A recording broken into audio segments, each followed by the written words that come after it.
Watch the game sports. I'm your man, LA Cheatham. Join us. Subscribe and like the videos and subscribe to the channel on YouTube. 18:15 p.m. Bears lose in DC. Yeah, Now, yeah.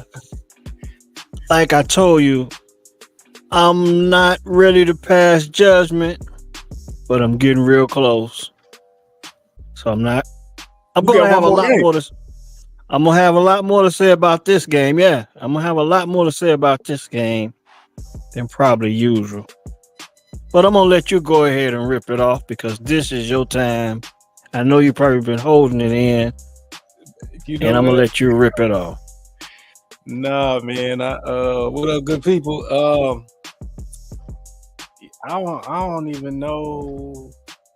I don't even know what to say about this game. To be honest, you know how we watch the game and like I can just go back and just close my eyes and just be like, this happened, this happened, that happened, that happened, this happened. That's why we lost, right?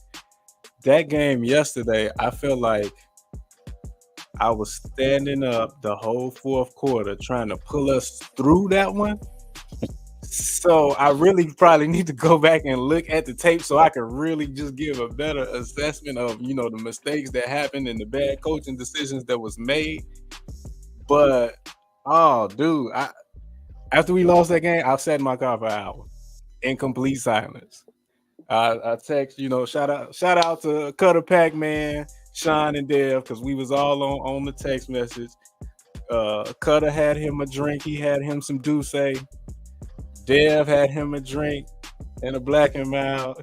Sean said he wanted to yell and cuss in his house, but he couldn't. He had to be quiet. It was just, and I imagine just the whole fan base just felt like that yesterday because we didn't deserve to win that game, but we had Yeah, stole it, and we was yeah, about 16 seconds away from getting up out of there, stealing something from the nation's capital, and getting back to the crib. It was almost like you got two income taxes. You know what I'm saying? They hit you with two checks. Hey, we ain't finna call and tell on nobody. We up out of here. We finna go and get rid of this money. Yeah, it was. Oh man, I don't even know. Yeah, man, I don't even know. I need to go back and look at my Facebook feed to kind of just see how I was to at. to remember, just to Yeah, remember how you felt. I yeah, understand. Um, all through the game, I just felt like they were being outplayed, they were being outcoached, yeah. and the game was flexed. And I do believe the game, although it was ugly in the first half, the ending was worth the flex. The way the game ended was worth the flex.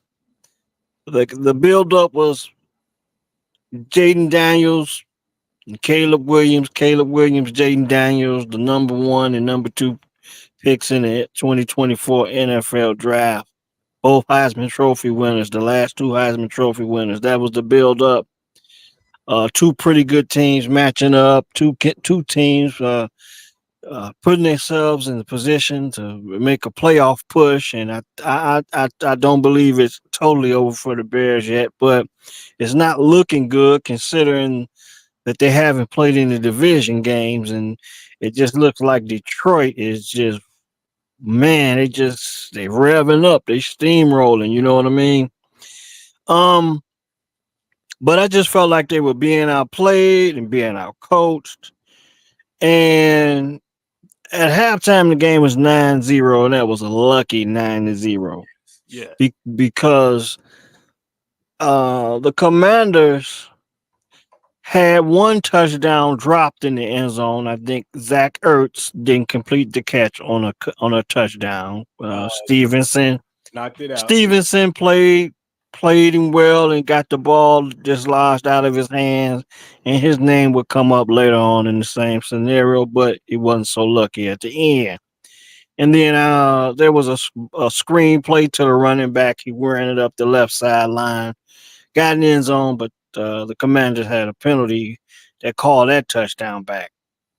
when you look at those plays and then you look at the rhythm in which Jaden Daniels played with, Mhm. most people would say he most definitely outplayed Caleb Williams. If we're looking at a pitching dude, he outplayed Caleb Williams.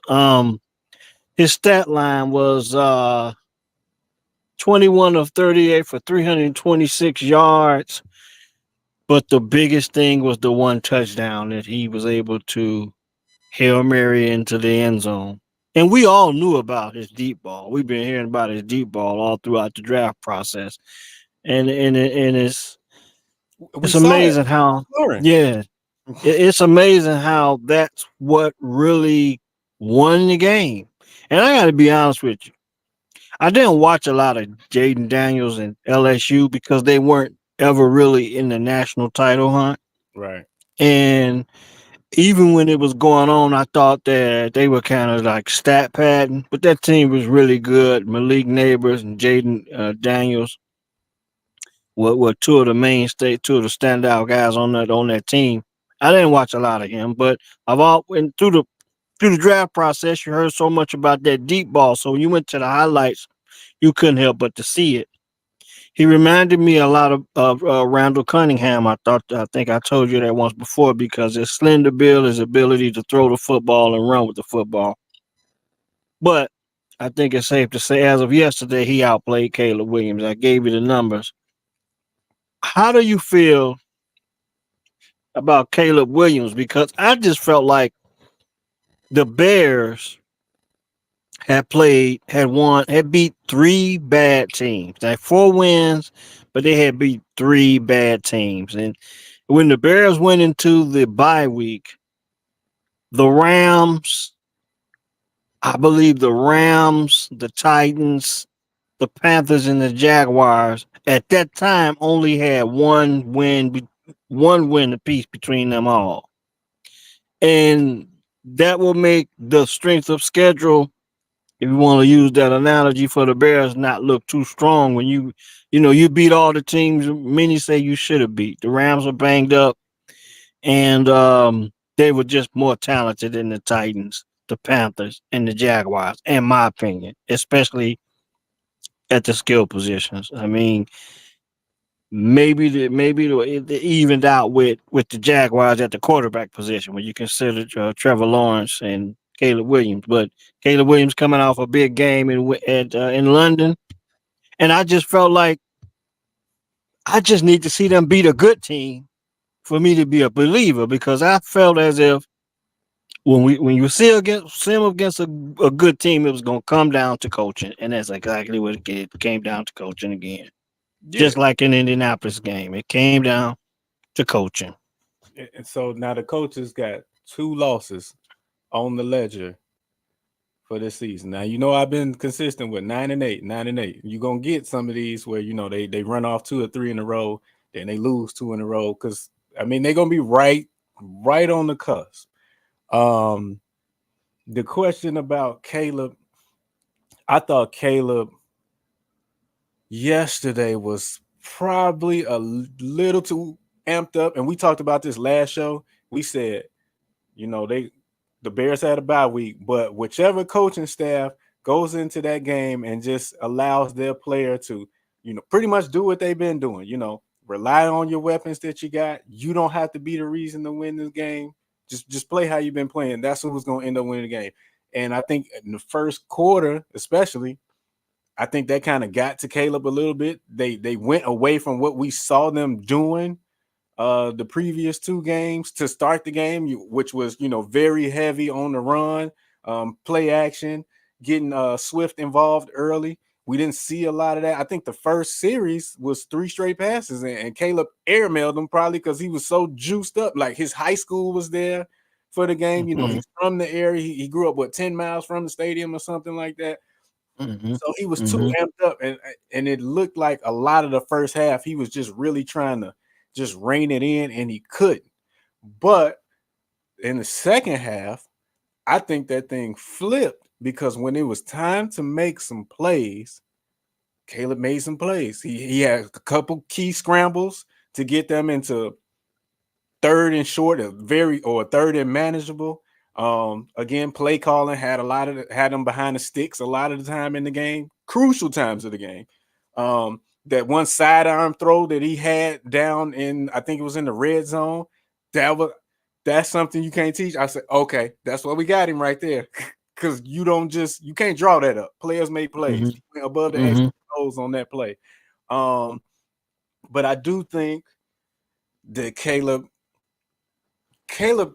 and this is gonna sound bad, but Caleb got to just pretty much say, forget what these coaches talking about. I gotta rely on my football IQ and what I know best. And I think he gotta start just kind of really taking the reins of the offense and the play calling. When Shane call in some BS, I know he's a rookie. Yeah, that's he kind of got to be like, you know what? It's first and goal.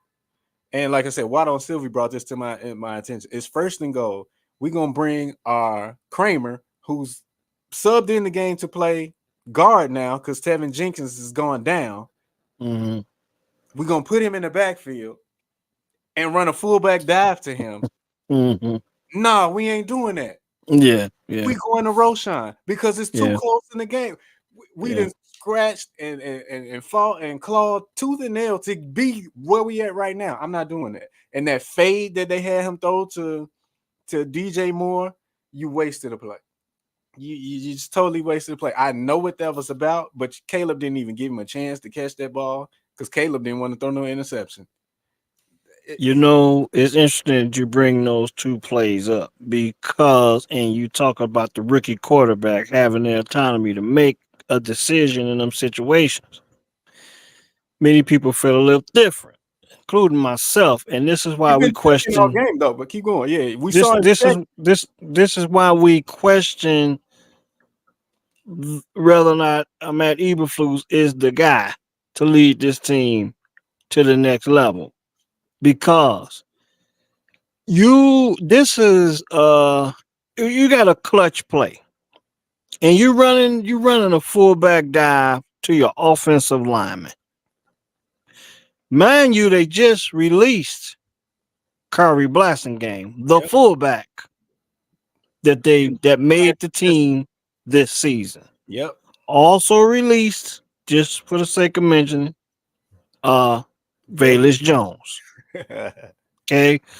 So I felt like that's gonna come back to haunt them, but I didn't think it would happen like in this way. They got comfortable with Kramer being the lead blocker, and then they got cute, and they want to give him the ball. The guy that doesn't handle the ball. And here it is. We just talked about DeAndre Swift. This was DeAndre Swift's game to win. Mm-hmm. This was his best game as a Bear. 18 carries, 129 yards, 7.2 yards a carry. I question after he had that big touchdown run, how many carries did he have after that? Because it seemed like they went away from him later on in the game. And I want to go back to the play you're talking about with DJ Moore when Caleb threw the ball and you know it looked like he was just trying to throw it away. I'm under the understanding that was one of the plays that Caleb had the authority to change. It was an option. So he opted to pass the ball. Now you talk about clock management because now you throw the ball incomplete pass and you stop the clock. The very next play, I think that was when they ran the ball in. I think Roshan Johnson scored a touchdown on that play. And it's interesting. Roshan only carried the ball twice. 2 carries for 6 yards, 1 touchdown. All of the thoughts was that we would see more of Roshan in this. So you didn't see as much of Roshan as we probably would have liked. And you went away from DeAndre Swift. He was the one player that they couldn't match up with. And you went away from him, and it seemed like they bought into the hype of the Caleb Williams, Jaden Daniels thing, and that's just what it looked like to me. And like I say, Caleb didn't have the best first half. He made some plays in the second half, even including with his feet. He scrambled a little bit. You know, he was 10 carries for 41 yards. And you know how I feel about scrambling your quarterback in certain field positions. You know, I really wouldn't want him taking unnecessary hits unless we're like really putting pressure on the defense, unless it's third and short, or we haven't putting really good pressure on the defense. But I can't quite remember the field positioning. And then the other play on fourth and short, the bubbles, the screen play for DJ Moore. Yeah. Just I was talking to my boy Starang earlier before this game even took place, and he was talking about how much he hate bubble screens because the Bears just don't do it the right way. I don't care who the offensive coordinator is, we don't see them run bubble screens efficiently enough, and we don't see enough slant plays. And no matter who the offensive coordinator's been, we just have not seen those things in Chicago. But on the other hand, our defense has a tendency to get beat by those plays over and over again. So the next possession, Washington comes out and executes one. I can't remember if they got a holding call or not, but you get my drift. Yeah. Just I think the they had play a call. man downfield or something. Yeah. Illegal man down. I saw that quite a bit on both sides, on both teams. Had a lot of illegal men downfield. And I thought that I seen a whole lot more of that than I've seen usual in a NFL football game. But they got out coached. They had 2 weeks or a week and a half to prepare for this game, and they just looked unprepared. Comes down to coaching, and it just they lighten up Eberflus. They lighten up Tyreek Stevenson. I'm pretty sure you got a lot to assess about that play because me personally, I don't have a whole lot to say about that play in particular, even though I probably should. But due to the fact I'm so critical about the coaching staff anyway, and I don't want to pass judgment too soon, but it's not looking good. What was that kid name that caught that pass? Noah Brown. Noah Brown. That's the one touchdown pass that Jaden Daniels was able to complete that stood up at the end of the game. Just probably one of the most historic wins outside of the Super Bowl victories ever for the definitely for the Washington Commanders. yeah. I heard the stat yesterday. This is the first time since 1991 that they had met, and the game actually meant something because they both had winning records. The first time since 1991. I just went to my Facebook to kind of help me remember. All right, now you said it was 9-0 at halftime, right? Yep. My Facebook post. Defense been on the field all day bending. About to break here pretty soon. My next post after that, we had got the ball. It was 2nd and 2. That drive ended up being 4th and 12 because we had a penalty. I think it was a delay of game, and we got a false start behind the chains. Now we ended up punting the ball. It's 4th and 12. Let's see. We get the ball back again. We it's nip and tuck right here. 3 straight passes. My post. Not one fucking running play called in that series. Come on, Shane. Buying into the hype. Buying into the hype of Jaden Daniels and Caleb Williams, the matchup. Now, clearly, DeAndre Swift was the man. Oh yeah, you lead me to my point because okay, go ahead. DeAndre Swift scored after that. Had the big run. We get the ball back again. My next post: give it back to Swift. Nothing, because he wasn't touching the ball. You just said after he scored, he had 2 more carries after that or something like that, right? Then so I didn't really keep count, but I know it just seemed like they got away from him. Yeah, right. Down the stretch. Then we got the botched handoff to Kramer. I got trying to fucking get cute. Yep. Then we get back down there again. Remember, I said you got 3 fucking timeouts on the 1 yard line. Yeah. Run it. And then the next one was GTFOH, because you know what happened then. That was Stevenson. And again, that's coaching, because you always deep as the deepest man. We know on Hail Marys, they say it all the time. What you supposed to do? Knock the ball down. It was tipped backward. He knocked it backwards. He's and supposed to up. knock it down to the ground. And you didn't say any. Did you say anything about how he was taunting the crowd before that? Oh no, I ain't even touch that. I ain't even touch They've that been killing the dude, man. because he had Wow. a terrible. I mean, he had a. It was like 2 steps forward for him yesterday, and then 3 steps back. Like, I don't know what was on his mind. I miss Brisker and I miss I miss Kyler Gordon, even though he's still on the field. But I mean, that would take a lot of load off of him for what he had to deal with and manage yesterday. But it was just, oh my God. And to your boy, and to Starain, guest of the show, we had him on before. Bears can't run bubble screens right. Hey, the Bears can't run them right. The Michigan Wolverines can't run them right. I think it's me. I think it's just the teams I cheer for can't run them right, because I see everybody else run slants and bubble screens and get games and pop, change momentum with games. Just the teams I cheer for can't do it. I don't know. I hear you. Man, I mean, and like I said, I tapped out on this coaching staff a long time ago. I'm in prove-it mode. And that's why I've been all season. I've been that way since before the draft, because I felt like they shouldn't have brought Eberflus back. They should have just cleaned house. And now it's time for him to prove to me that he can lead this team. They went out, they got another quarterback. I mean, we know he's good at calling defense. But he lost the game. He lost this game in particular. And you know what? He's 3-17 on road game. On the road. Yeah. So, man. So I compare.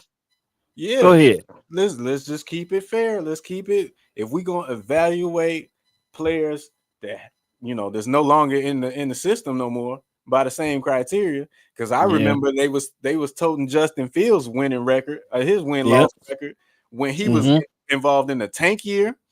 He was involved in a year where they sold off all the assets, but they were still holding that against him. But this 3-17, nobody saying nothing. Yeah, well, and nobody saying nothing about all three guys having the same agent either. They talk all this, but they won't talk about that. But we gonna mention it here. I'm gonna tell it again. Matt Eberflus, Ryan Poles, Shane Waldron have the same agent. Who's gonna hold who accountable? Now they must be having a hell of a powwow this week, because there's got to be some finger pointing. Tyreek Stevenson has came out to to say my bad, my apologies to the fan base. It won't happen again. I'm cool with that. I mean, but that loss yesterday, I can't say it was a gimme win either way, because I mean, if anything, the Commanders were more battle tested coming into this game than the Bears. The Commanders have played the Ravens and the Bengals. I believe they played both of those two teams, and the reason why I bring that up, because they have faced two premier quarterbacks in the league, so they were battle tested. I know, and with the Ravens, supposedly one of the better defenses in the league. So Jaden Daniels getting a chance to, play in some big games, and then since the Texans game, this was probably the biggest game the Bears had played. And I just think the way the schedule was set up to play Carolina and Jacksonville back to back, it really gives you a false. You really want to see how you stack up against better teams before, you know what I'm saying? And I just think the way the schedule is set up, the Commanders they look more prepared. and they looked like they were more big game ready. Take away a couple penalties, and this could have been a total different ball game. Yeah, I mean, you say the Washington Redskins football team commanders was more battle tested and ready. They got a better Yeah, coach than we got. They got a yeah, he's been yeah. to a I ain't Super even Bowl. bring up that. I was just talking about the way the schedule played out. Yeah, he's been to a Super Bowl. Yeah, you're He right. had I didn't when think he was about that. when he was DC at Dallas, his unit was one of the top defensive units in the league for 3 years. And then, he goes out and he gets an offensive coordinator that, can work with his quarterback. Even when he was in Atlanta, he had what's my man in San Francisco? Shanahan Shanahan. was his offensive coordinator. But here the Yeah. Bears, just to bring it back home to your point of they all got the same agent, the Bears interviewed Cliff Kingsbury, who was the offensive assistant last year at USC with Caleb. Why not bring that in, especially if you're going to keep the same head coach, which we all think that they should not have done. Yep. You can. It's battle tested. It's coaching. It's just not stealing stuff that you're supposed to have, not winning games that you're supposed to. When they there for you to take it, you got to, because that's what good teams do.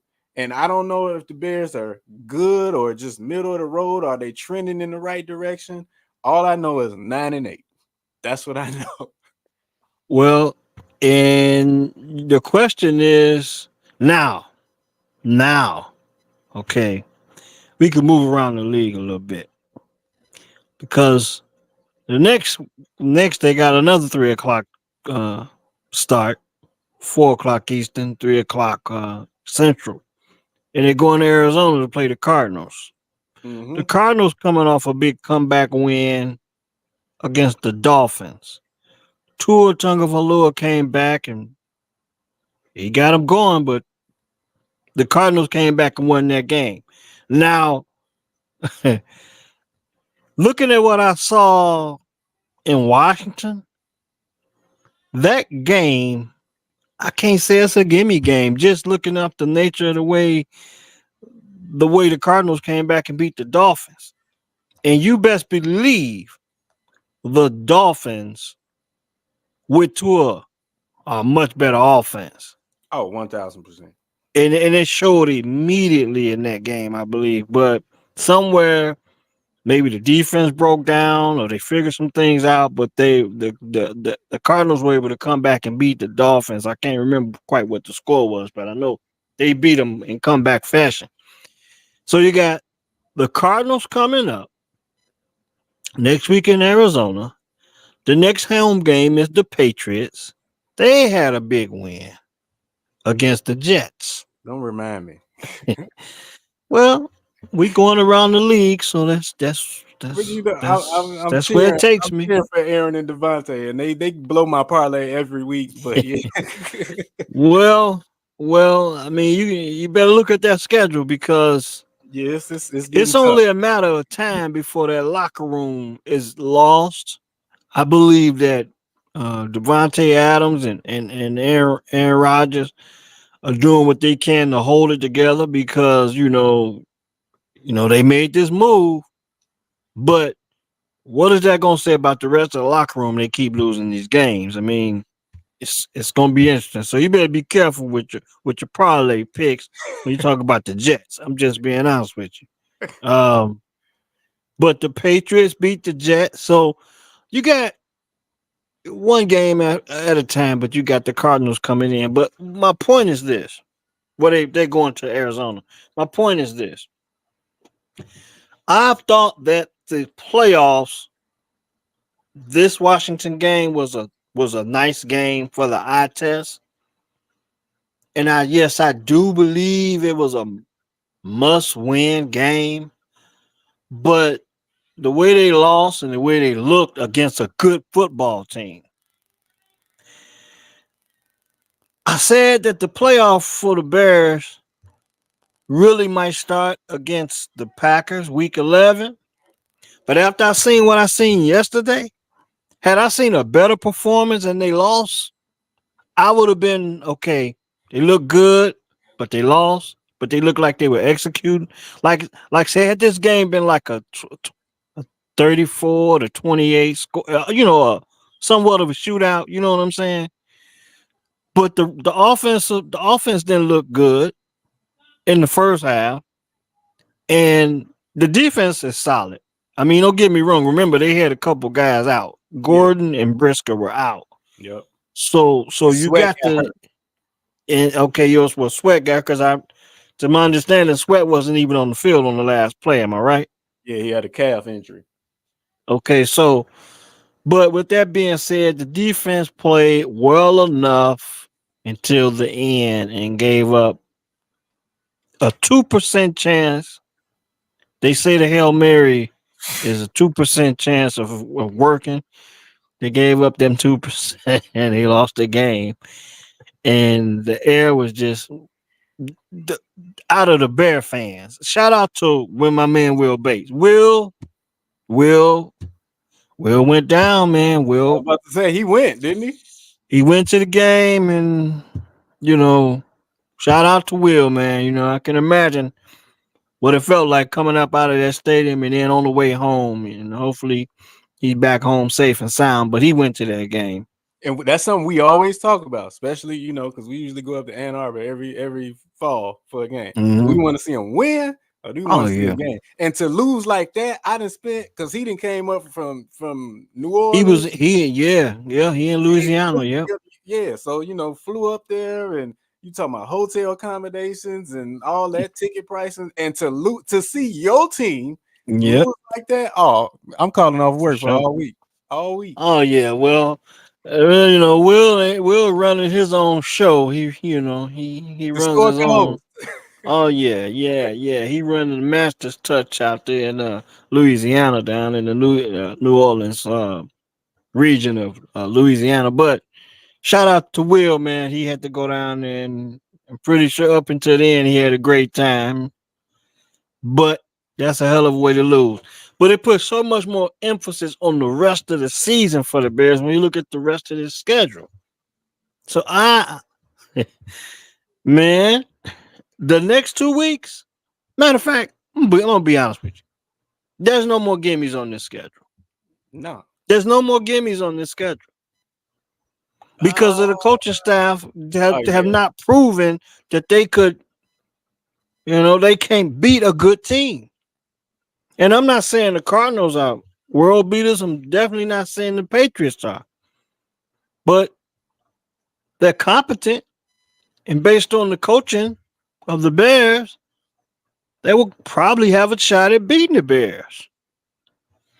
Just because of coaching, not because of talent. I'm just saying the Bears they showed against the Jaguars and they showed against the Panthers, but hey, your man is in Arizona. Lips. Oh, My Marvin Harrison. man. Yeah, Marvin Harrison Jr. He so and this gonna be another marquee game when you think about it. When you think about it, Yeah. there's not gonna be the buildup of Jaden Daniels and Caleb Williams, but they're gonna sell this game because it's a 3 o'clock game, Right. and they're gonna sell a narrative. They're gonna sell a draft narrative. I'm thinking generational. Who was the generational guy in this draft? And I don't know if the Bears are going to go into this trying to prove that Caleb Williams, and that's the wrong way to go about winning, to prove that you made the right decision on a rookie quarterback when he has all of his career to prove that. You can't pick a particular game to say we're going to feature you because that's the headline, because it sure in the hell look like that's what happened in Washington. Yeah, like I said, we said it last episode. We said, are they going to keep doing what they've been doing, establish the run and play off that, and then let Caleb make plays as the game progresses, take your shots? Or are they going to go out there and try and prove that, hey, we got the best quarterback? And the game plan was to the latter. That's how they started the game. That's what, because the offense looked nothing like we had seen the last 2 weeks. So now, if we can get back to more of that, I I I have a hard time, just making my mind believe we could lose to the Patriots at home if we running the ball like how they, because Patriots, they in the same level as Jacksonville and Carolina to me. So if we play like that, barring injury and all that, I feel like that should be a win. But after that, it ain't no more of them. Nope, nope. Like I said, you can't even count Carolina out because this is the reason why I say this. I'm not a big fan of Kyler Murray, right? But I heard a fan bring this up on AM 1000, Chicago ESPN AM 1000. He said the Bears seem to have a problem with the mobile quarterbacks. Anthony Richardson, Jaden Daniels. Jaden Daniels had some plays. I'm like, he was just like dancing out of tackles, Oh you yeah. know, getting the extra yard, moving the chains. So as much as I don't really care for Kyler Murray, I don't fear him beating them with his arm. I really don't. But no freak plays because he's capable of those. I consider him to be Barry Sanders playing quarterback because that's what he looks like. He looks like Barry Sanders playing quarterback. You know what I'm saying? And you got to surround him when you want to tackle him. You got to have you got to bracket that guy because I don't think one guy's going to get him unless he's backpedaling. But when he gets moving, he's hard to tackle. He's got to be hard to get to. So that's a concern I have. And I also have concern about the consistency of this offense. I don't know a lot about the Cardinals defense, but it's not like now the Bears have to get back to the drawing board and find a rhythm, that they had against Carolina and against Jacksonville, that they were clearly more talented than. So we'll see. We'll see. But every game is big now. Every game for the rest of this season is going to be big. And I just think it's because of the way the next two teams are playing. The Cardinals coming off a big victory against the Dolphins, and then we don't know the impact that the Patriots that Patriots victory over the Jets gonna have on the rest of their season for the next 2 weeks. You can't count. I can't. You can't just say they winnable. You can't say they for sure winnable games anymore, just based on what I've seen against Washington. Just look unprepared. Yeah. I hope. What's the record now? 4-3. The The Bears. the Bears, yeah, they're 4-3. Okay. 4-3. So they're for sure the last place team in the division. And they don't get a chance to play a divisional game until week 11. I got my concerns. I got my concerns about that, and we'll 1 week at a time we'll get there. But every game is big now. That's just the bottom line. Every game is big. Ain't no more gimmies on this schedule. They in Just the based on what I stretch right seen. here. They No are more in the- gimmies. it's the playoff stretch right now for them. You know how For sure. Yeah, I get Considering, down. yes, considering so many moving parts on this team, you gotta figure that they're still figuring things out, so to speak. They thought they had some answers a couple weeks ago, but after a game like against Washington, it's clear that the identity is not there yet, the consistency is not there yet, and the ability to beat a good team is not there yet. So it's much to be desired. And they got the Cardinals next week. So before we leave, I just want to, outside of the Bears, what was your biggest surprise of the season up to this point? Because for the rest of the league, we kind of be like halfway through, Mark. We be like 8 weeks in. Yeah.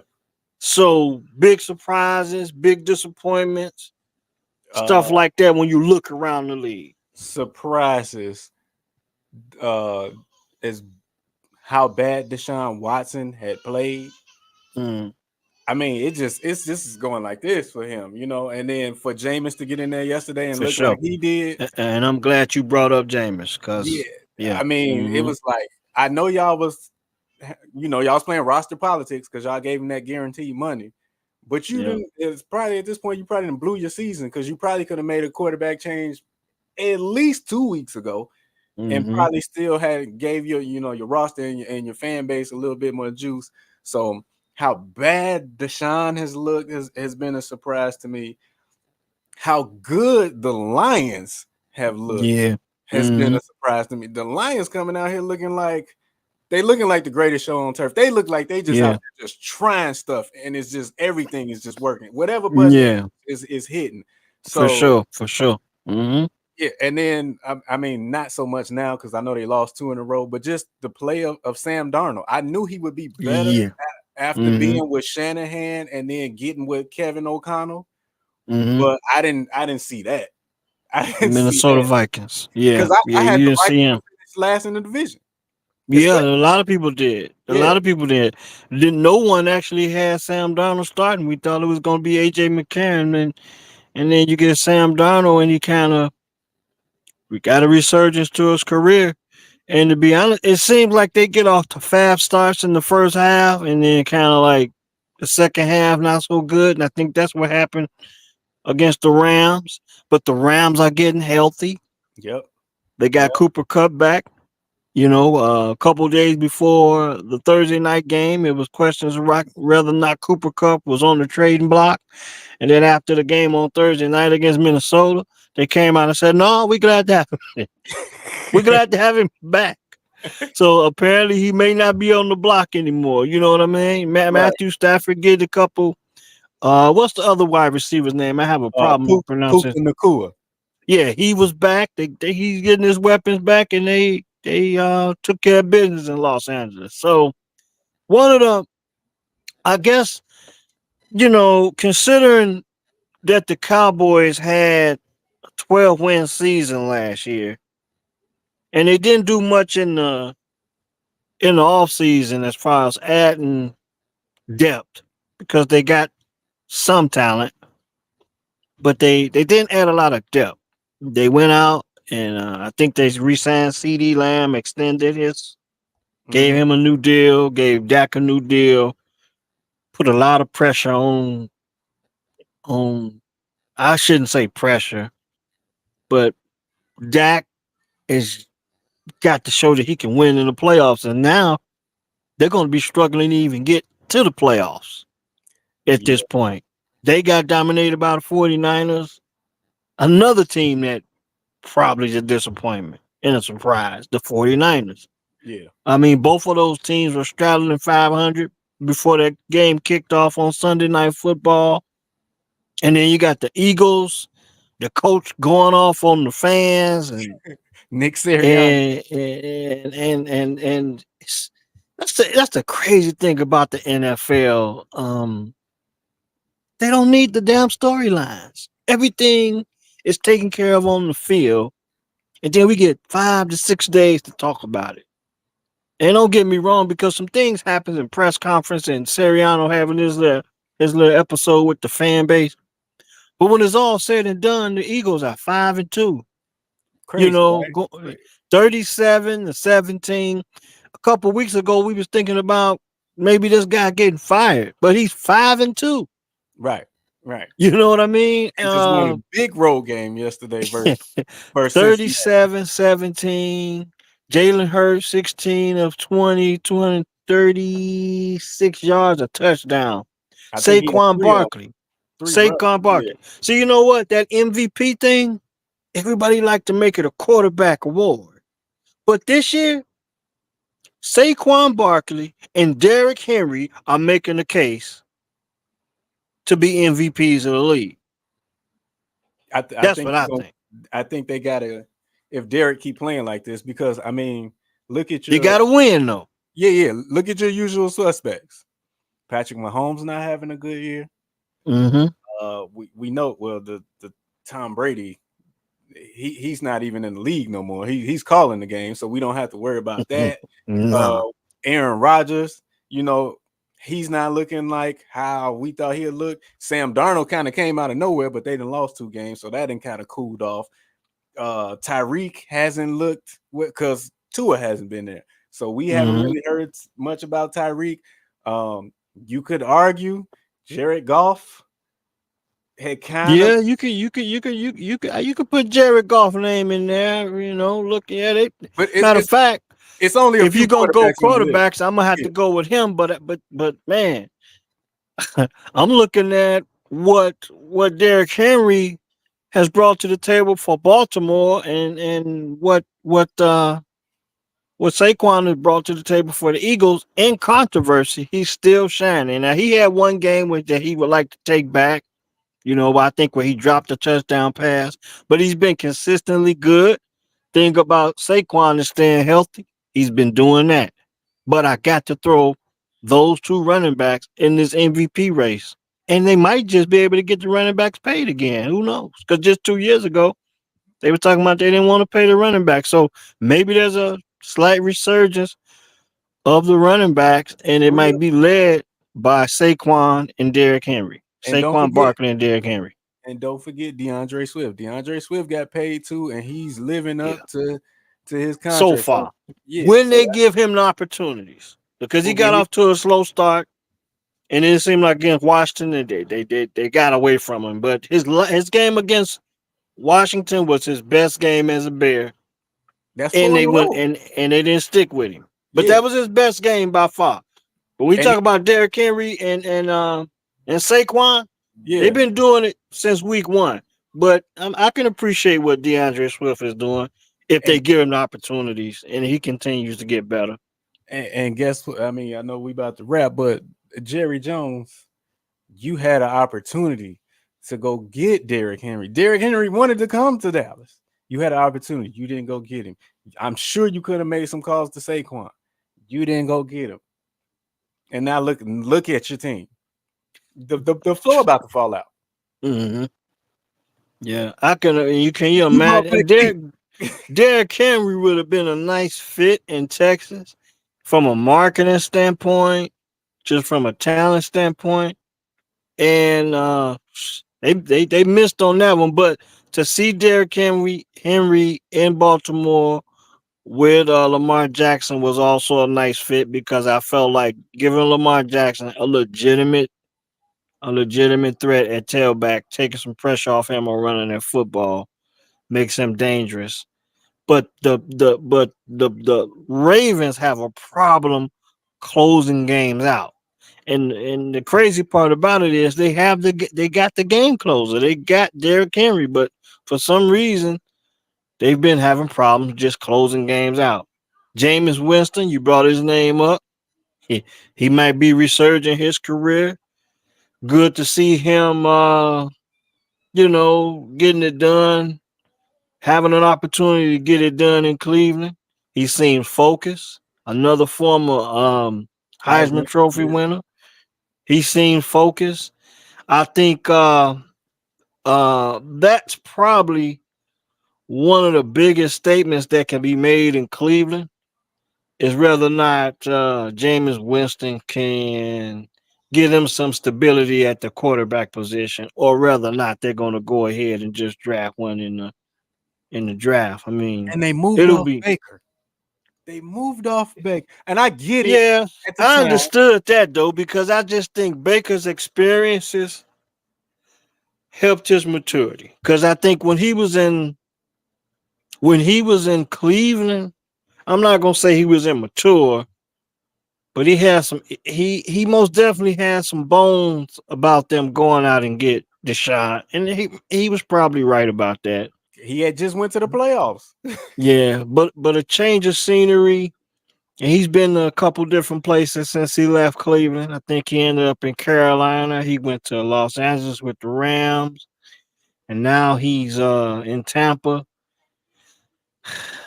I mean, he he's the flagship guy for the resurgent quarterbacks that's been moved around and passed on. So, And but wouldn't Jameis, it be funny if Jameis would be the next guy in line and we talking about Baker and Jameis? Well, Baker is now in Tampa where Jameis started, yeah, and that's Jameis is now in Cleveland where Baker yeah, started. I yeah, mean, it would be interesting. poetic. Yeah, that would be interesting and poetic, like you said.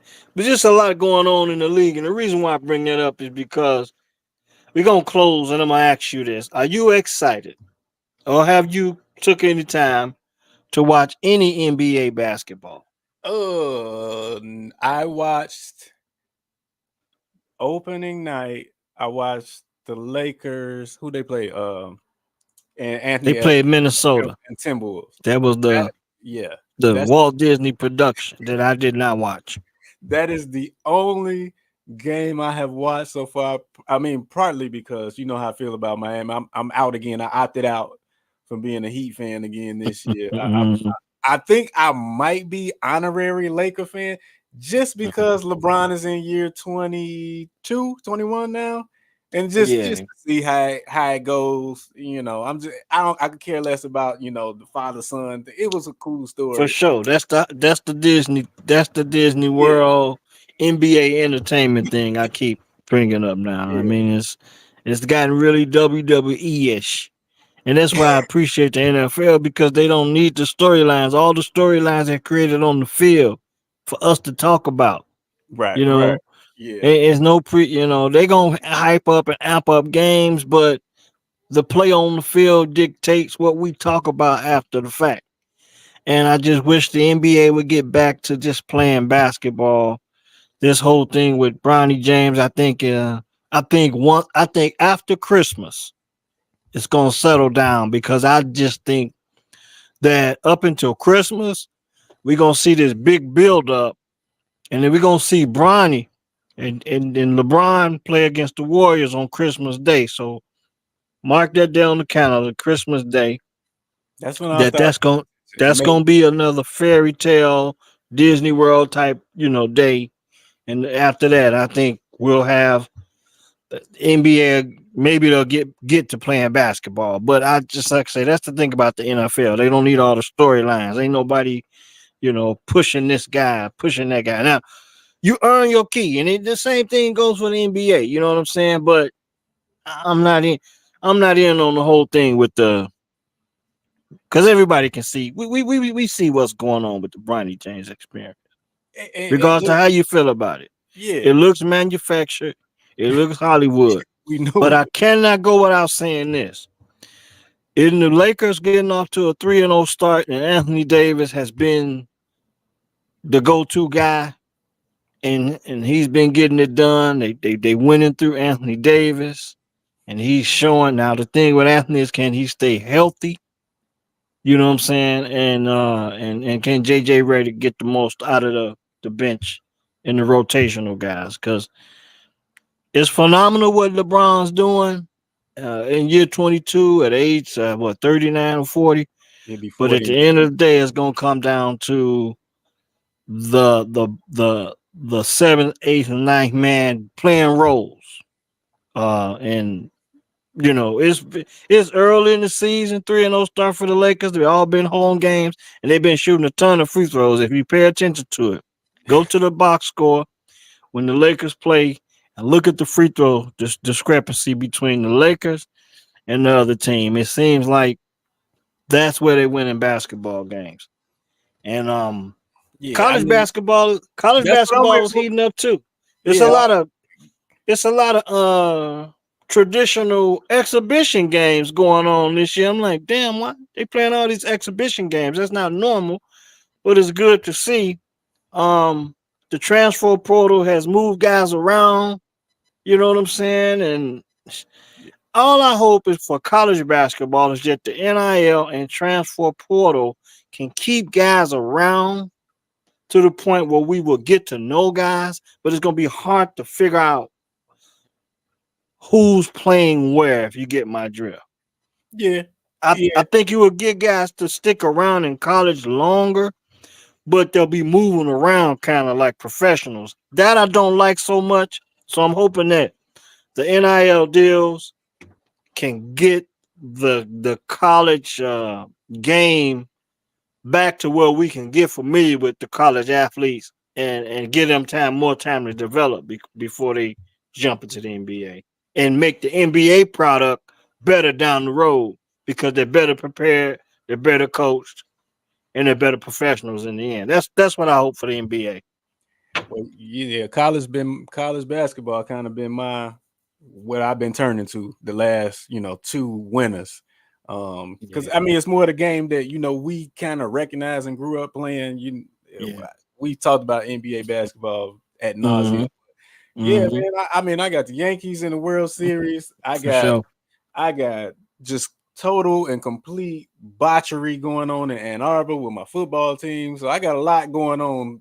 Pay attention to opening week of NBA basketball, and we got 82 of them games. Yeah. We'll normally we'll get caught up with them. I mean, probably by mid-season, definitely by the time the conference finals, because when you talk about the National College Football Playoffs, the NCAA tournament, the NFL Super Bowl, we got enough to keep us busy up until we get to the conference finals. That's when I kind of pick up on NBA basketball. I was just wondering how you felt about the season so far. Your boy Dwayne Wade got his statue in Miami. You know what I'm saying? They botched that. I just think the statue thing is getting kind of. They've been messing these statues up lately. Even with the NFL Hall of Fame, some of these busts are just looking. They don't look like the guys. And I mean, hey, the last 3 basketball ones, Iverson's, they was like, why so little? Kobe had, it was incorrect stuff on, like, spelling was wrong on it. And D Wade's, we like, who the hell is that? Yeah. Even his expression, even checking out his expression when they unveiled the statue, he was like, I can't believe that. Who is this guy? You know what I'm saying? And he signed off on it. Hey, it's pictures of him like looking at it as it, whatever. Look, just put my name, just put my jersey up, put up a picture in the Hall of Fame. Don't give me no bust or nothing like that, because you're gonna screw it up. They're gonna screw it up. Things don't look good in bronze, apparently, for some reason. They just don't look good in bronze. They can't get it right. Stop it. Everybody don't deserve a statue anyway, because I mean, after the Mike statue, I understood the Mike statue in Chicago. It's a lot of other situations where maybe not so much. I mean, I get they got a Kobe statue, right? Yeah, that's what I was just talking about. It was messed I get the Kobe statue. I even get Dwayne Wade in Miami. They just can't get it right, man. They just can't get the statues right. But we about to get ready to watch these World Series and watch Russ cook. One thing I want to bring up is in this Pittsburgh game with the Giants going to Pittsburgh, I was informed that Justin Fields, they've been talking about whether or not they want to put him in on some, give him some package plays, which I hope does not happen. Justin needs to sit down and watch Russ cook. But apparently Justin is dealing with a hamstring injury. So now the chances of him getting out on package plays and that 51% snaps probably went down today with the Steelers playing the Giants. So I'm looking forward to seeing that. I'm gonna tune into the World Series. Yeah. And we need it. We're gonna watch the game, man. Subscribe to the channel. I hope you enjoyed us tonight. It was a rough one, man, coming off of the Commanders and Bears victory. I mean, the Commanders and Bears football game with the Commanders winning that game the way they did. But we're going to continue to watch the game. That's all we can do. Thanks for joining us. We out.